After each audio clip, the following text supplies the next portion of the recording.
The first time they called me ungrateful, it wasn't shouted. It was said quietly, casually, like a fact everyone had already agreed on. "You should be thankful," my mother said, "after everything we've done for you."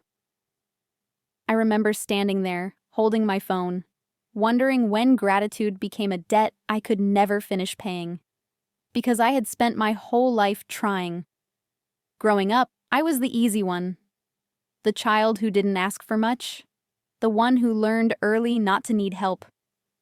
If something broke, I fixed it. If I struggled, I stayed quiet. If I was hurt, I swallowed it. Not because I was strong, because I was convenient. My sister, on the other hand, was always handled, protected, excused. If she failed, it was stress. If she lashed out, it was pressure. If she wanted something, it became a family discussion. When I wanted something, it became a lecture. I didn't notice the pattern at first. Kids rarely do. You just learn your place and call it normal. Things only started feeling wrong after Grandma got sick. She was the only one who never confused silence with weakness. She noticed things, like how my parents leaned in when my sister spoke, but looked away when I did. Like how decisions were always made around me, never with me. When Grandma was admitted to hospice, the house shifted. Not emotionally, financially. Suddenly, conversations got quieter. Doors closed more often. Voices dropped when I entered the room. That's when I heard the word for the first time. Inheritance. Not spoken directly to me, but about me. They talked like I wasn't there. Like I wasn't listening. Like I wouldn't understand. "The money will help her get started," my father said one night. "She deserves something reliable," my mother replied. They didn't say who at first. They didn't have to. A week later, my sister pulled into the driveway in a car that still smelled new. She smiled like she'd won something. My parents stood beside her, proud. I stared at the car, then at them. "Nice," I said. No one looked at me. That's when I felt it. Not anger, not jealousy. A quiet, sinking certainty that something had been taken without my permission. I asked about it later. Carefully. Politely. They reacted immediately. Defensive. Sharp. "Why are you counting money that isn't yours?" my father snapped. "It's family money," my mother added. "Stop acting entitled." Entitled. That word hit harder than if they'd yelled, because entitlement means expectation, and I had never expected anything. I called Grandma that night, not to complain, just to hear her voice. She listened longer than she spoke. She always did. Then she asked one question. "Did they tell you where the money came from?" I paused. "They said it was handled," I replied. Silence filled the line. Not confusion, calculation. "Handled how?" she asked. That's when I realized no one had actually answered me. The next few days felt strange, like I was watching my family through glass. They laughed, planned, spent, and every time I tried to speak, the mood shifted. "You're overthinking," my mother said. "Stop being dramatic," my sister added. Dramatic. Another word used to dismiss questions that shouldn't be ignored. The truth arrived accidentally, as most betrayals do. I overheard a phone call. My father. Lowered voice. Urgent tone. "She doesn't need to know," he said. "Mom won't last long anyway." I didn't breathe. Didn't move. "She already signed most of it," he continued. "We're just reallocating." Reallocating. That night, I couldn't sleep. Not from shock, from clarity. They hadn't borrowed. They hadn't planned. They had decided. Decided that my future was flexible. Decided that fairness was optional. Decided that gratitude meant silence. I called Grandma again. This time I told her everything. She didn't interrupt. Didn't sigh. Didn't soften the truth. When I finished, she spoke slowly. They thought I wouldn't notice, she said. There was no sadness in her voice, only resolve. Don't confront them, she added. Let them believe it worked. That's when I knew. This wasn't going to end with apologies, because Grandma didn't raise cowards. And from that hospice bed, she was already planning something that would change everything. After that call, nothing in the house felt the same. Not because anyone knew the truth yet, but because I did. There's a strange calm that comes when confusion ends, when every small moment from the past suddenly lines up. The favoritism, the excuses, the way money was never discussed openly unless it benefited one person. Now I saw it clearly. At dinner the next night, my parents acted normal. Too normal. They talked about work, about errands, about weekend plans. My sister laughed easily, comfortable, secure. I watched her hands rest on the table, nails freshly done, keys sitting beside her plate. New car keys. Every jingle felt deliberate. I asked one simple question, carefully. Did Grandma approve the purchase? The room froze, not dramatically, subtly. My mother smiled too fast. Why are you bringing her into this? She asked. That answer told me everything. My father cleared his throat. It was a family decision, he said. You don't need to worry about it. Family decision. Another phrase that meant you weren't included. I just want clarity, I said calmly. My sister scoffed. You always do this, she snapped. Turn everything into an issue. I looked at her. Because it is one, I replied. That's when my mother lost patience. You should be grateful, she said sharply. We raised you, we supported you, and now you're questioning us? There it was again. Ungrateful, as if love was a transaction and silence was the price. I stood up, not angry, grounded. I'm not questioning love, I said. I'm questioning honesty. My father's expression hardened. This conversation is over, he said. And just like that, truth was dismissed. That night, my phone buzzed. A message from Grandma. Attorney coming tomorrow, don't worry. No explanation, no emotion, just action. The next morning my parents left early. Too early. My sister slept in. Confident people always do. I went to the hospice. The room smelled faintly of antiseptic and flowers. Grandma looked smaller, but sharper than ever. They think time is on their side, she said. She explained everything, slowly, clearly. She had never authorized the use of those funds, never approved the purchase, never intended for anyone to redistribute her estate. They assumed, she said, that I wouldn't have the energy to fight. She paused. They were wrong. The attorney entered, folders in hand, tabs, documents, dates, facts.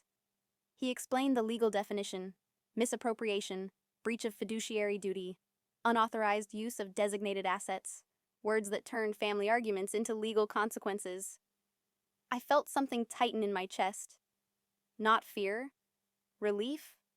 For the first time, this wasn't emotional. It was documented. That afternoon, my parents started calling, one after the other. I didn't answer, because people reveal their truth when they don't think you're listening. Voicemails stacked up. We need to talk. You're misunderstanding. This is unnecessary. Unnecessary. By evening, the tone shifted. We were going to tell you. We plan to replace it. Why are you doing this to us? That last one made me laugh. Not because it was funny, because it was predictable. I returned home late. The house was tense, heavy. My parents sat in the living room, waiting. My sister paced, irritated. Did you talk to Grandma? My mother asked. Yes, I said. Her face tightened. And? My father demanded. And she knows, I replied. Silence crashed into the room. My sister stopped pacing. She's overreacting, she said quickly. She's sick. She's emotional. That sentence sealed it. My mother looked relieved, as if she'd found an excuse that might work. "She's not confused," I said. "She's precise." My father stood up. "You went behind our backs," he accused. I met his eyes. "You went behind hers first." The argument exploded, not loud, messy. Blame bounced around the room. "She didn't need that money. She already has stability. You always favored her." I didn't defend myself, didn't interrupt. Because this wasn't about me anymore. It was about exposure. That night, Grandma sent another message. "They're panicking. Good." The next step was already in motion. Letters were being drafted, accounts reviewed, transactions traced. My parents didn't sleep. I know because the lights stayed on all night. By morning, they realized something terrifying. This wasn't a family fight. This was a reckoning. And the person they underestimated the most was the one they thought had no power left. The letters arrived 3 days later. Not emotional, not negotiable, official. Certified mail has a way of turning arrogance into fear. My parents didn't open them right away. They stared, as if paper could disappear if ignored long enough. My sister read hers first. Her confidence cracked instantly. "What does misappropriated funds mean?" she asked. No one answered her, because everyone already knew. By noon, the phone calls started, not to me, to Grandma's attorney. Voicemails filled with urgency. Excuses layered with panic. This was a misunderstanding. "We plan to fix it. Please call us back." The attorney didn't respond. Not immediately. Silence is terrifying when consequences are already moving. That afternoon, my parents rushed to the hospice. Together. Unannounced. Desperate. I arrived later. I didn't need to hear what they said. I could read it on their faces when they stepped out. Defeated. Inside, Grandma looked calm, prepared. "They tried to justify it," she said, as if justification changes ownership. She told me what happened. My father claimed responsibility, said he made the decision, said my mother didn't know. My mother cried, said she was protecting the family. My sister stayed silent. Grandma listened to all of it, then asked one question. "If you believed it was right," she said, "why did you hide it?" No one had an answer. That's when the attorney stepped in, clear, cold. He explained the next phase. Financial audits, asset reviews, potential recovery actions, and one sentence that shifted everything. If this proceeds to court, it becomes public record. Public. My parents paled. My sister sat down. Because reputation matters to people who live on appearances. That night, my sister came to my room. No anger. No superiority. "They're saying I might lose the car," she whispered. I nodded. "It was never really yours," I replied. She sank onto the bed, hands shaking. "I didn't know it would turn into this," she said. I believed her. And still, it didn't matter. "I didn't know either," I replied. "Until it already had." The next few days were chaos. Bank accounts were reviewed, transactions flagged, emails requested. My parents stopped speaking to each other. Blame fractured their unity. My mother accused my father of acting without consent. My father accused my mother of enabling entitlement. My sister avoided both of them, avoided me too. At work, my parents struggled to focus. Stress shows in places people can't hide. And then came the call. The car dealership. They wanted the vehicle back. Immediately. The purchase had been flagged. Payment source questioned. My sister cried harder that day than I had ever seen. Not because of the car, but because illusion collapsed. The neighbors noticed. The driveway was empty. Questions followed. Whispers grew. At the hospice, Grandma made another move. She requested a full rewrite. Not an amendment. A rewrite. No compromises. No assumptions. The attorney warned her. This will change everything, he said. She nodded. That's the point. When she signed, she didn't hesitate, because clarity had replaced hope. That evening, she asked me to sit with her. You don't look surprised, she said. I'm not, I replied. She smiled faintly. Good, she said, because the last step won't be kind. I didn't ask what she meant. Some things don't need explanation. All I knew was this. The final decision was already written. And when it was revealed, no apology would be enough. Because some betrayals don't end in forgiveness. They end in truth. The day the final documents were signed, it felt quiet. Too quiet. No one shouted. No one begged. No one cried dramatically. Just a calm that carried weight. Grandma handed over the last set of papers. Clear. Precise. Irrevocable.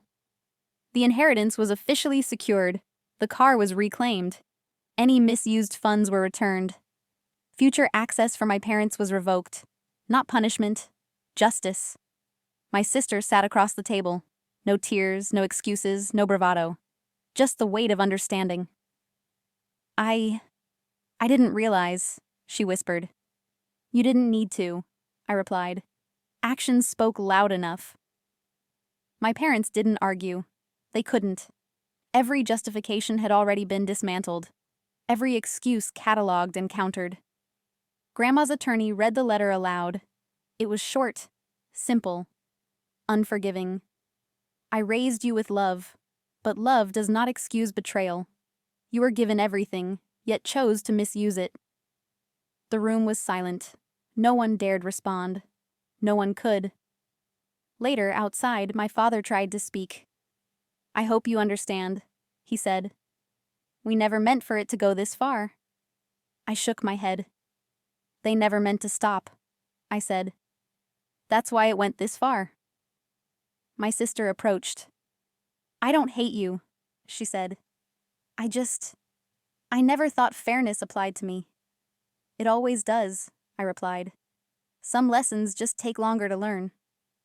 Weeks passed. Life became quieter, clean, honest.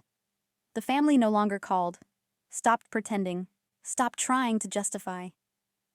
The trust was used exactly as intended, not just for me, for the future. Every time I hesitated, I remembered Grandma's words. Don't confuse forgiveness with permission. The revenge wasn't loud, it wasn't dramatic, it was accountability. Signed, documented, and unshakable. They lost what they abused. I gained peace. Because the greatest revenge isn't seeing someone fall. It's realizing you no longer need them, and nothing they do can touch your life again.